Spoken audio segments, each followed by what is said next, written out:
Hey, what's up, everyone? Today we're going to dive into a topic that I think is holding a lot of people back financially, and that's car payments. Whether you're buying a car now or have a car, this is a good video to watch just to hear what you're actually paying for when you buy a car. Here's the thing, most people don't even question a car payment.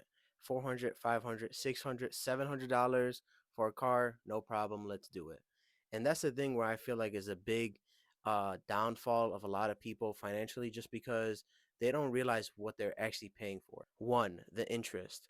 Guys, if you buy a car for $30,000 over, let's just say 6 years, 5% interest rate, you're going to pay at least $35,000 for that car when it's all said and done. So that's basically like $5,000 in interest. $5,000 where you could have saved, paid off debt, invested. Two, depreciation. This is a big one, and this is one I think people not a lot of people really understand it, especially younger buyers. As soon as you drive that car off the lot, you're gonna lose 20 to 30% of its value. So if you're paying that $35,000 for that car, after that 6 year period, it's gonna be like worth $17,000. In my opinion, that's like throwing money out the window. I mean, how do you start off buying a car for $35,000 and then after 6 years, it's now worth 17,000 if you're lucky? And three, the opportunity cost. Guys, this is another big one where I think people don't realize is if you're paying five, seven, even $1,000 a month for a car payment, imagine just using that money to, let's say, invest it. Pay off any debt. Whatever you might need it for to help it, grow. And that's the thing people don't realize. Like, an extra $500, $600, instead of saying, oh, I can buy a car, why don't you say, oh, imagine if I invest this money, what would it be in that 6 year period? I'll share a quick story. A friend of mine, he bought a car, and he was paying like $600 a month, and he could afford it. He had a nice job, and he even had a couple side hustles too going, so he can definitely afford the car for $600 a month. But then something happened that nobody expects, and that's life. All of a sudden, that $600 car payment, was way bigger than what it was. It was not just $600, because then all of a sudden his rent went up, his utilities went up, and so that $600 was a lot tougher to make every single month. I mean, it got so bad where he had to end up picking up a second job just to pay that $600. I mean, the side hustles that he was going didn't go as planned, and it just wasn't consistent income for him every single month. So he had to end up having to have another job that had consistent income. Not just about the money, it's not just about the payment, it's about how it ties down your money every single month. So now you have to make that payment every single month or you lose that car. Let's talk about why people fall into this trap. One, lifestyle inflation. People see the Joneses, right? Everybody sees the neighbors, the friends, the people on YouTube, Instagram. They see their cars and they say, oh, I want to get one of those. And they just want to keep up with everybody and try to be cool and everything like that. So, and it is what it is. It's one of those things where I feel like people don't realize until they're in it, and then they're like, oh snap, like this is not what I was supposed to be doing, but now they're stuck, right? And then they're rushing to sell the car, but then when they go sell the car, they buy it for 50K. Now they're gonna sell it for 35, 40K, just because you know the like I said, depreciation, the car goes down in value. Two, monthly payment mindset.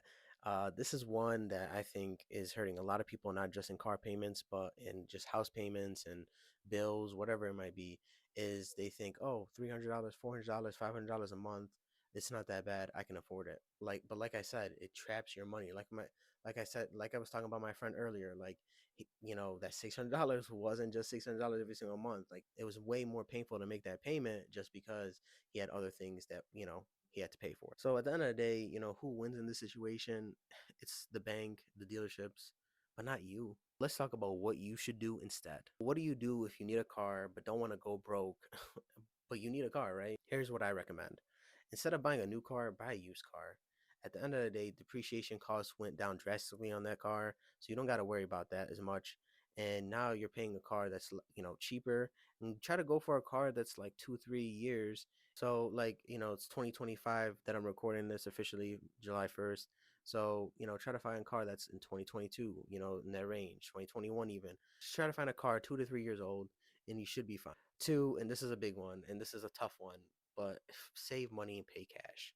Especially if you can buy, you can definitely find a used car for, you know, 5, 10, 15, 20K. If you can save up and pay cash for a car, you don't got to worry about a monthly payment. And that's why it's recommended to pay cash for a car, just because you don't got to worry about your money being tied up every single month. because you got to make that monthly car payment. If you must finance, keep it short. Let's say if you do a 3-year loan term, at least you don't have to pay as much interest versus a 6-year loan term, and it forces you to kind of keep within your budget. Always calculate how much that car is going to cost you in total, not just the monthly payment. Again, I keep stressing this in this video, but try not to think that monthly payment mindset, because I'm telling you right now, that's what's going to keep you broke. I get it. A nice car is nice. It's a great feeling. It's one of those things where, you just feel cool. You feel like brand new. You just feel like this is a new me, and you want to start fresh. And people say, okay, well, let me just get a new car. Let me get a new house. Let me get, a new watch. And I get it, but focus on things that are more beneficial for you in the long term, like personal growth, like working out, eating healthy, creating better relationships, networking. Those are the things that are going to help you and make you feel way better. And then when it's time to buy those nice cars, and the 50K car that you always wanted, you can easily pay it, no problem, you know what I mean, with no stress. So that's what I honestly recommend. Honestly, like me personally, I only buy used cars. I think it's great to buy a car, even if it's a salvage car or whatever it is. Like, yes, there's horror stories where they buy a car that's salvaged. A lot of people don't like that, rebuilt titles or anything like that, just because they think that's bad, or it's gonna only last for a year or two. But I mean, I had my car for like about like 7 to 8 years now, and it's running pretty nice. So, knock on everything. But at the end of the day, I honestly recommend you guys buying used. That's something I personally go with, and a lot of my family and friends go with. There is people obviously that I know that like my one friend that bought a brand new car, but he's obviously regretting it and he hates it. And so at the end of the day, do what you got to do. But those are my tips. Hopefully you guys enjoyed this video. Please like, subscribe, and share this video for anybody you think that might benefit from this video. Like, this is a new channel. It's Ali's Money Books. So I'm Ali. So appreciate you guys joining into my video in my channel. So make sure you guys, like I said, hit that subscribe, like, and let me know if you guys have any suggestions or anything you guys want to see or hear. Appreciate you guys coming in to my channel. Much love. YouTube is something new for me, kind of.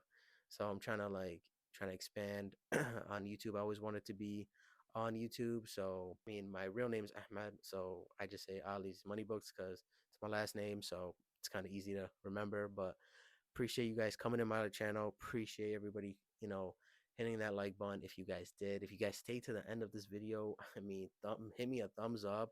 And just like I said, please subscribe and let's grow. This is only one video out of many. So appreciate you guys. Peace out.